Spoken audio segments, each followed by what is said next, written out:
Hi everyone, in this video I am going to show you how to add custom domain in Infinityfree web hosting. So let's see how we can do it. So right now I am in my Infinityfree account dashboard and today we are going to add a custom domain to it. So at first I will select my account from here. If you haven't created an account yet, just click on create account. Select the free plan from here. Add your subdomain and create your account.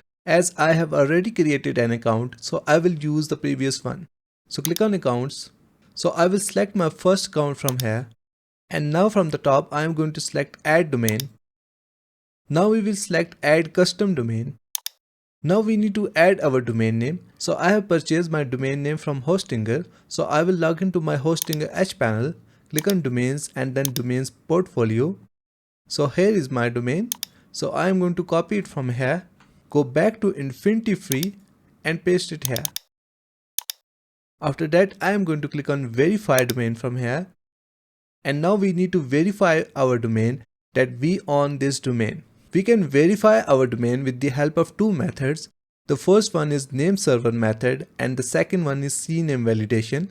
So we will use the name server validation as it is easy and also recommended.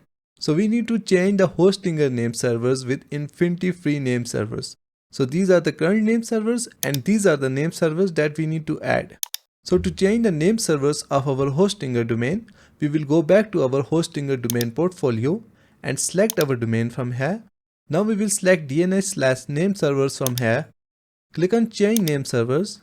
Again click on change name servers and here we will see the options. So now we will go back to Infinityfree. Copy the first name server from here, go back to Hostinger and paste it here.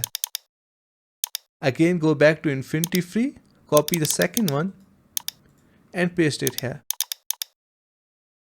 So after adding the Infinityfree name servers, we are going to click on save from here. And in this way our Hostinger name servers will be changed to Infinityfree name servers. And after that we will go back to Infinityfree and then click on add domain. And in this way our Hostinger domain will be connected to Infinityfree. Our domain will start working within half an hour, but it will start working properly after 24 hours. So this is how you can add custom domain in Infinityfree. Thank you so much for watching the video tutorial. Please like the video and subscribe to my channel.